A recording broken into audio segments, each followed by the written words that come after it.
Hi everyone, welcome. Today we are going to be talking about negative entities. Woo! Can you handle it? Of course you can. I believe in you. So, let's get down to business. A lot of people are afraid to do astral projection because of the sleep paralysis that comes with it. Now, sleep paralysis is totally normal. Everybody has it. Cat's being very vocal right now. It's got an opinion.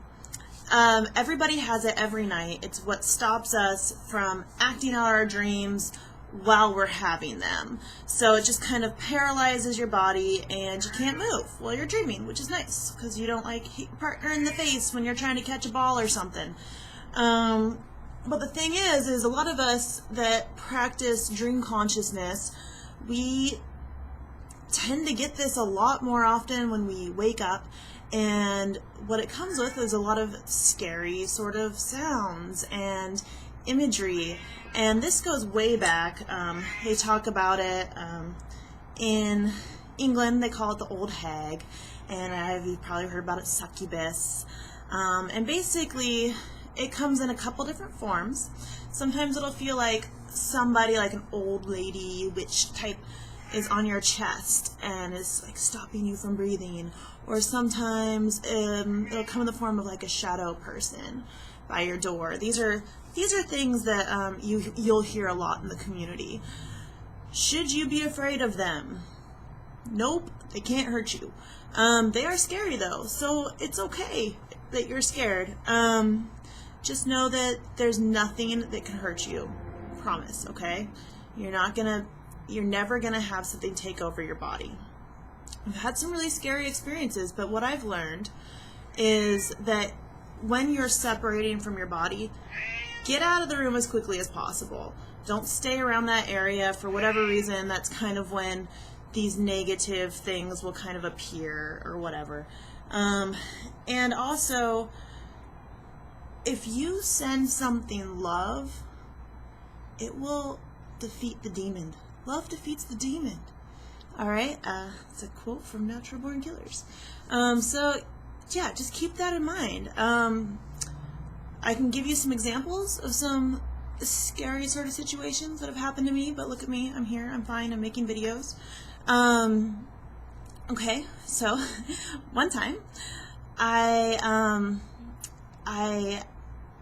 was asleep and I was having this regular dream that my boyfriend at the time had like crawled in through my window and was on the ground, like with his knees on the ground, and I was laying on my bed on my side, and he was going to kiss me. And then I started feeling the separation in my body, and I was now in sleep paralysis, and I was still on my side like I was in the dream, and instead of my boyfriend being there, it was what I would call a succubus, or a negative entity, and it was literally sucking energy out of my lips, which is pretty scary. But I imagined my astral hands coming out, and I imagined them pushing this entity down into the ground, and with it I took a line from Labyrinth, and I said, "You have no power over me."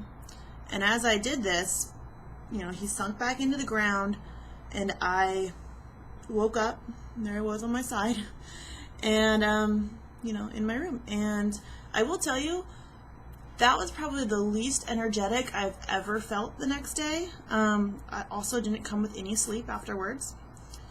And so that was an interesting one, but it showed me how easily I could just get rid of this thing. Another one was, I was having sleep paralysis, and there was a shadow figure by my door that I could see from my bed, and he was tall. I'm saying he felt like a male energy, but he was tall and just a dark shadow figure, and he was just babbling on and on and on about things I didn't care about, people that I used to know, people that aren't in my lives anymore, and what they were up to now, and all these things, and just talking over and over, and he wouldn't shut up. And I just imagined this big yellow orange reddish ball that I grew in my mind with the words love. So I was just saying love, love, love, love, and I was growing it bigger and bigger and bigger, and then I imagined myself shooting it towards him, and when it hit him, he just dissolved. And at that point, I woke up out of sleep paralysis, okay? What I recommend with these things, like I said, show them love. They'll go away. They don't like it. But also, I would say in general, don't even try to know what they're about. Sorry, my cat's causing a ruckus. Don't even try to know what they're about. Just get out of there. Because I don't think some things are meant for us to know. And I don't really want to linger with where they're kicking it, you know. I will say though, I use those two instances in particular because I have to pick up my cat. Sorry. Oh, I use those two instances in particular because I actually did learn something from them, and I think maybe they aren't all bad. Maybe we can learn from these creatures. And maybe they're just our subconscious, and it's things that we already know about ourselves that we need to learn from. For instance, with the demon that was sucking my energy, that ended up being a really bad relationship, and it did suck all my energy out. And I think that maybe that was a warning. Maybe it was my subconscious telling myself to be wary of that. Same thing with the ghost that was just talking. My grandma had just passed away, and I was having trouble sleeping. And I couldn't turn my mind off. And for whatever reason, I was down on myself about that at the time. I was like, why can't I control my mind? You know, I do meditation work. I've always been good at sleeping. Why is this happening now? Why can't I control this? And for me, giving it love just kind of meant giving myself love during that time and being okay with where I was at.